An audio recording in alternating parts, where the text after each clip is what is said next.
Bonjour, bienvenue à vos 10 minutes juridiques avec le cabinet d'avocats Land associé par VK. Dans quelques minutes, on va parler d'égalité femmes-hommes dans la fonction publique, mais en général, nous commençons nos 10 minutes juridiques par un passage en revue de l'actualité juridique. Bah oui, mais sauf exceptionnellement, il n'y aura pas de brève de la semaine pour ce numéro.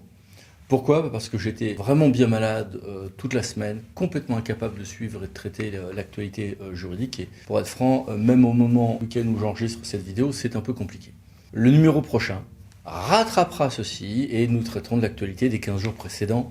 Donc, passons tout de suite à notre grand dossier, l'égalité femmes-hommes dans la fonction publique. Avec toute une série de sources juridiques qui s'affichent à l'écran et qui conduisent aujourd'hui à l'interdiction de toute discrimination fondée sur le sexe, que ce soit lors du recrutement, de l'évolution de carrière ou de la rémunération, et un certain nombre d'obligations, c'est-à-dire du recrutement, des nominations, et il y a aussi un volet plan d'action pluriannuel relatif à l'égalité dans la fonction publique. Mais ceci s'inscrit dans d'autres dispositifs qui, en plus du plan d'action qui était évoqué, se complètent par des dispositifs de signalement, des fonds en faveur de l'égalité professionnelle, qui sont désormais ouverts aux 3 versants de la fonction publique, des sanctions financières. Il y a aussi un volet un peu moins juridique, mais très utilisé désormais, de labellisation égalité professionnelle des employeurs publics. Regardez par exemple ce qui a été fait dans les juridictions administratives, c'est intéressant. Sur tout ceci, j'ai voulu poser des questions à l'ancienne ministre, Mme Rossignol, et à une avocate pré-associée de notre cabinet, Lorraine Krantz. Bonjour à toutes les deux. Bonjour. Bonjour. Madame la ministre, commençons par vous. Je crois que vous aviez été marquée par le rapport de décembre de 2016 de la députée Françoise Descamps-Cronier. C'est un rapport qui nous avait à la fois quand même confirmé ce qu'on savait intuitivement en le quantifiant, ce qui est toujours nécessaire, et en même temps quand même un peu sidéré sur l'idée répandue comme quoi les questions d'inégalité professionnelle relèvent essentiellement du secteur privé. Cette espèce d'idée que le statut des fonctionnaires garantit une égalité de traitement qui mettrait les fonctionnaires à l'abri des biais genrés et générateurs d'inégalité professionnelle. Donc on le savait, ça l'a quantifié, mais je pense qu'on s'était dit que c'était encore pire que ce qu'on pensait à ce moment-là, et parce que y compris sur la question, on savait qu'il y avait des inégalités dans les progressions de carrière, en particulier dans la fonction publique, dans les avancements, parce que, en particulier chez les hauts fonctionnaires. Mais je ne pensais pas que l'écart de rémunération était identique, en fait, si ma mémoire est bonne, entre le public et le privé.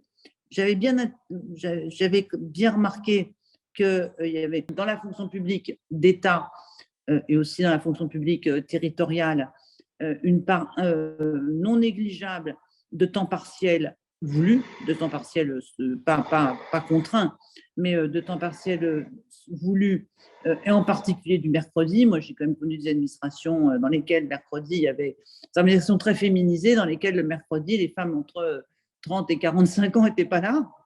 Donc, ça, c'est forcément facteur d'inégalité professionnelle, de fin de salaire, de rémunération. C'est exactement une égalité de rémunération.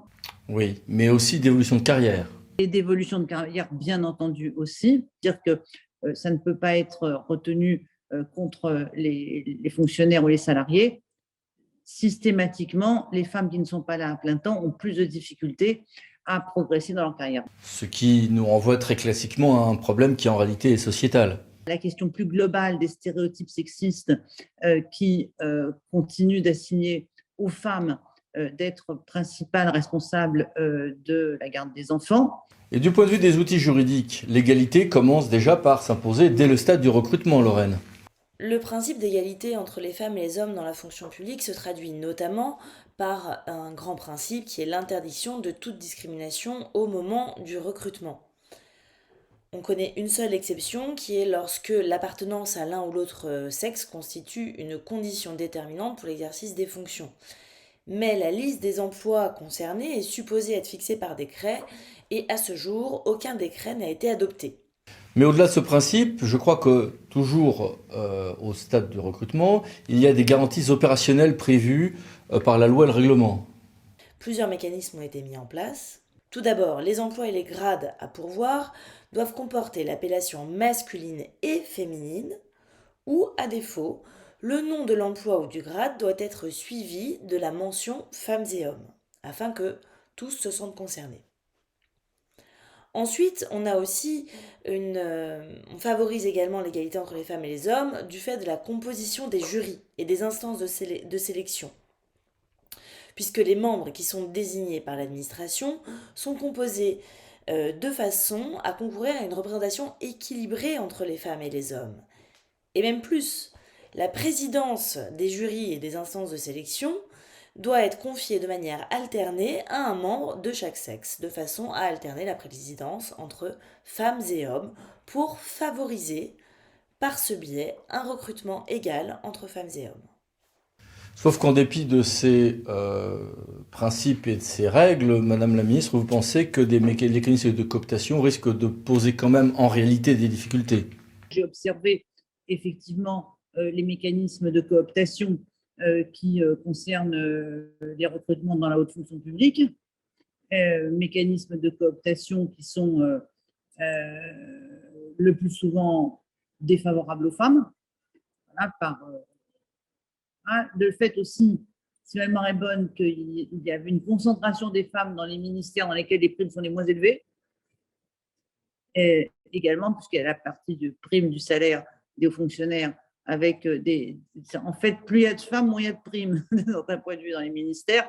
Au niveau de la fonction publique de l'État, il y a eu la création des hautes et hauts fonctionnaires à l'égalité des droits en 2012. Est-ce que ça a été une étape importante ou pas, selon vous? Ça a quand même été une décision assez importante, et ces hauts fonctionnaires à l'égalité existaient.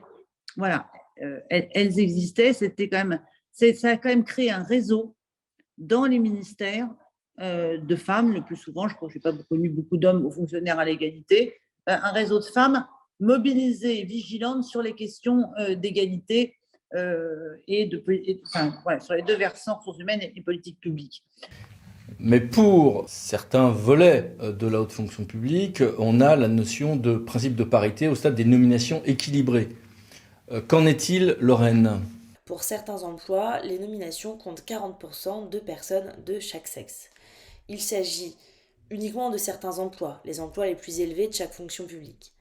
On note néanmoins une tendance à l'augmentation et l'élargissement des personnes publiques concernées, puisque désormais sont soumis à cette obligation de nomination équilibrée les communes et établissements publics de coopération intercommunale de plus de 40 000 habitants, alors que le seuil était anciennement élevé à 80 000 habitants.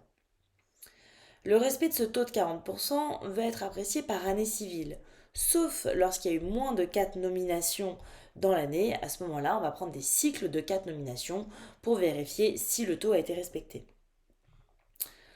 En cas de méconnaissance de ce principe, les sanctions sont assez sévères. Il s'agit de condamnations de 90 000 € multipliées par le nombre d'unités manquantes, sachant toutefois que par exception, pour la nouvelle strate de communes et de PCI de 40 000 à 80 000 habitants récemment soumise à cette obligation, la sanction est moindre puisqu'il s'agit seulement de 50 000 € multipliés par le nombre d'unités manquantes. Passons du sommet à la base de la pyramide. Il y a un autre facteur que Madame la ministre, Madame la sénatrice, vous êtes attachée à souligner, c'est les questions des fonctions des agents de catégorie C, notamment dans la FPT.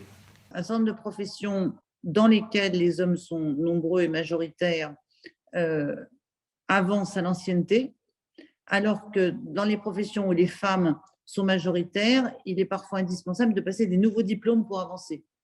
C'est le cas, par exemple, des personnels qui s'occupent des enfants, des personnels de crèche, où la progression de carrière se fait par examen et diplôme, alors que sur d'autres catégories, la progression de carrière se fait à l'ancienneté pour les hommes. Et il y a là, visiblement, quand même un biais, là encore, qui explique la stagnation des femmes dans les catégories C. Et abordons maintenant avec toi, Lorraine, ce fameux plan d'action pluriannuel relatif à l'égalité professionnelle dans la fonction publique. Ce plan est désormais obligatoire pour l'État et ses établissements publics administratifs, pour les collectivités et les EPCI de plus de 20 000 habitants, ainsi que pour les établissements qui relèvent de la fonction publique hospitalière. C'est un plan d'action qui doit être prévu sur 3 ans et dont l'objectif est d'évaluer les écarts existants et de définir une stratégie et des mesures pour réduire ces écarts entre les femmes et les hommes. Plusieurs mesures doivent être décrites dans ce plan. Il faut indiquer les mesures mises en œuvre pour réduire les écarts de rémunération, pour garantir l'égal accès des femmes et des hommes, pour favoriser une articulation entre activités professionnelles et vie privée et familiale, ainsi que pour prévenir toutes les discriminations, les actes de violence, de harcèlement, ainsi que les agissements sexistes. À défaut de plan, les administrations peuvent être condamnées au versement d'une pénalité qui s'élève à 1% de la rémunération brute annuelle globale de l'ensemble des personnels. Bon.